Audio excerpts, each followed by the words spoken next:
Hi friends, this is Poonam Kashyap. Welcome to history made simple. तो चलिए शुरू करते हैं आज का हमारा वीडियो। तो अगर आप लोगों को वीडियो पसंद आए तो वीडियो को लाइक कीजिएगा, शेयर कीजिएगा और हाँ, अगर आप मेरे चैनल पे नए हो तो चैनल को सब्सक्राइब भी ज़रूर कीजिएगा। तो चलिए देखते हैं आज का पहला सवाल। सुल्तान मोहम्मद तुगलक द्वारा जारी सांकेतिक मुद्रा के संबंध में निम्नलिखित में से कौन से कथन सही है? तो चलिए देखते हैं। पहला है, बरनी के अनुसार इन सांकेतिक सिक्कों के लिए जो धातु इस्तेमाल की गई वह तांबा था। ये बिल्कुल सही है। अगला है, फरिश्ता का कहना है कि वह कांस्य या पीतल था। ये भी सही है। उसके बाद तीसरा है, दूसरे सिक्कों पर सिर्फ अरबी में लिखा गया था जबकि इन सांकेतिक सिक्कों पर फारसी में भी लिखा था। ये भी सही है। तो ए बी सी ये सही है। आखिरी देख लेते हैं। सांकेतिक सिक्कों पर लिखी इबादत को स्पष्ट और पठनीय बनाने पर कोई ध्यान दिया गया था।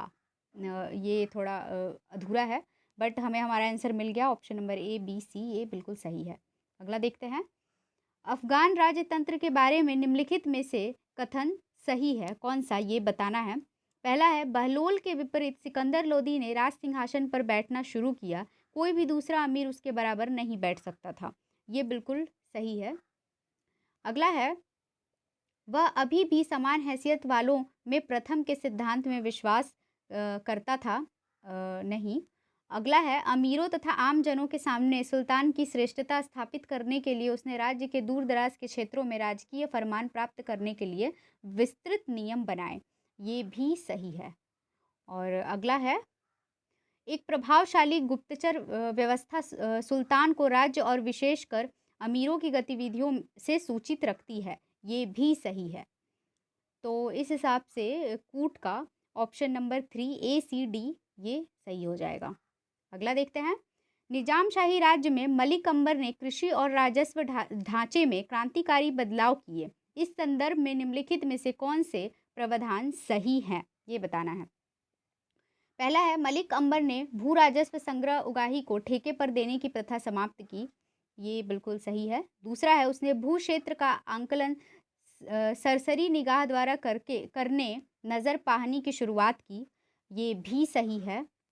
अगला देखते हैं। नज़र पाहनी के अंतर्गत अमीर को बागात और नाबूद में बांटा जाता था। और आखिरी है, भू राजस्व की अधिकतम दर भूमि की उर्वरा शक्ति के आधार पर उपज का 1/4 से 2/3 हिस्सा हुआ करती थी। ये भी सही है। तो ए बी डी हमारा आंसर है। तो कूट का ऑप्शन नंबर 3 इस हिसाब से सही हो जाएगा, ए बी डी। अगला है, मुगल काल के परवानचाओं के बारे में निम्नलिखित में से कौन से कथन सही है? पहला है, मुगल साम्राज्य के अधिकारियों और मंत्रियों द्वारा जारी किया जाने वाला आज्ञा पत्र। ये बिल्कुल सही है। दूसरा है, इस पर राजकीय मुहर की जरूरत नहीं होती थी। ये भी सही है। तीसरा है, ये सम्राट के पूर्व आदेश के संदर्भ में जारी किए जाते थे। ये भी सही है। अगला है, मुगल वंश के आरंभिक चरण में बेगमों और शहजादों की तनख्वाह के निर्धारण के लिए परवंचा जारी नहीं किए जाते थे। तो ये गलत है। तो फ्रेंड्स, इस हिसाब से कूट का option number 3 A B C सही हो जाएगा। अगला देखते हैं। दाग प्रथा के संदर्भ में निम्न में से कौन से कथन सही है? पहला है, अब्दुल हमीद लाहौरी लिखता है कि साम्राज्य का यह नियम था कि जिन मनसबदारों के पास हिंदुस्तान के किसी भी प्रांत में यदि जागीरें थी, चाहे वे साम्राज्य में कहीं भी नियुक्त हों, उन्हें अपने सवार ओहदे के 1/3 के बराबर घुड़सवारों को पहचान मास्टर के लिए लाना पड़ता था, मास्टर के लिए लाना होता था। तो ये तो सही नहीं है। अगला देखते हैं। यदि वे बल्ख और बदख्शां से में नियुक्त होते थे तो उन्हें सवार ओहदे के 5वें हिस्से के बराबर लाना होता था। ये बिल्कुल सही है। अगला है, बल्ख और बदख्शां से संबंधित यह नियम बाद में पूरे काबुल प्रांत के नियुक्त सभी मनसबदारों पर लगाया जाने लगा। तो फ्रेंड्स, ये भी सही है, बी और सी। अगला देखते हैं। औरंगजेब काल के उत्तरार्ध में लिखे गए खुलासत उल सियाक ने इन नियमों की पुष्टि की है। तो ये भी सही है।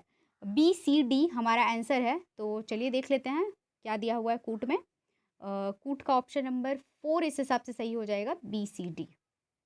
अगला देखते हैं। सिख गुरु गोविंद सिंह के विषय में निम्नलिखित में से कौन से कथन सही है, ये बताना है। तो पहला है, सिख के 10वें गुरु गोविंद सिंह ने युद्ध कला और आध्यात्मिक नेतृत्व दोनों में निपुणता हासिल की थी। सही है ये।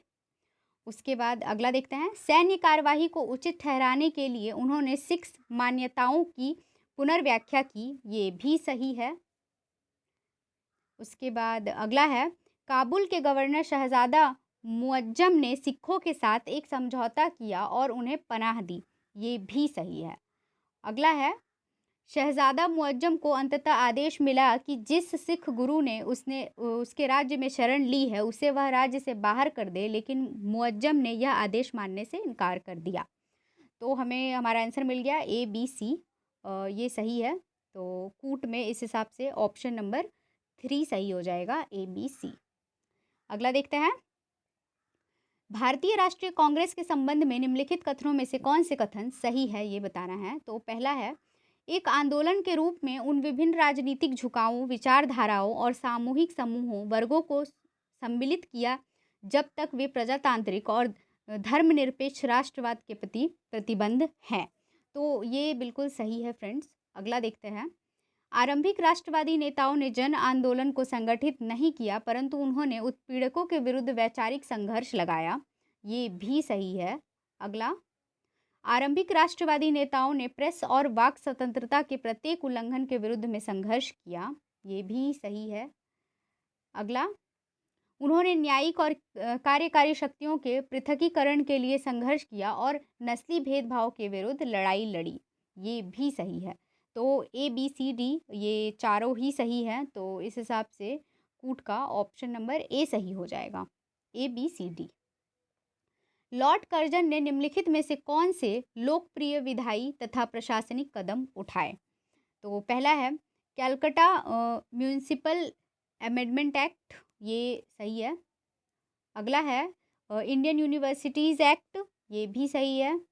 तीसरा है इंडियन ऑफिशियल सीक्रेट एक्ट। ये भी सही है। और अगला है local self government act. Next है क्रिमिनल लॉ अमेंडमेंट एक्ट। तो फ्रेंड्स हमें हमारा आंसर मिल गया ए बी सी। तो इस हिसाब से कूट का ऑप्शन नंबर 1 सही हो जाएगा। अगला देखते हैं। निम्नलिखित में से किन किसान नेताओं ने भारत के विभिन्न क्षेत्रों में किसानों के बीच संगठनात्मक कार्य आरंभ किया ताकि वे ब्रिटिश सरकार से अपनी शिकायतें कर सकें? पहला है कुंवर जी मेहता। ये सही है। और दूसरा है ईशान चंद्र राय। तो ये दोनों ही सही है। अगला है भास्कर राव जाधव। डी है शशिपद बनर्जी और ई है द्वारकानाथ गांगुली।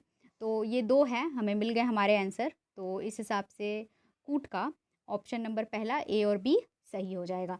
ये कोई एक्सप्लेनेशन वीडियो तो है नहीं, तो इसलिए मैं इसका कोई एक्सप्लेनेशन नहीं दे रही हूँ आप लोगों को।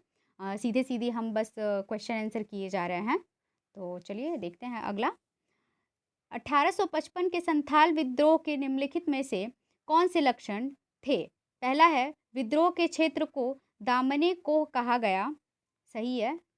अगला है आदिवासियों ने बाहरी लोगों को बाहर खदेड़ने का दृढ़ निश्चय कर रखा था।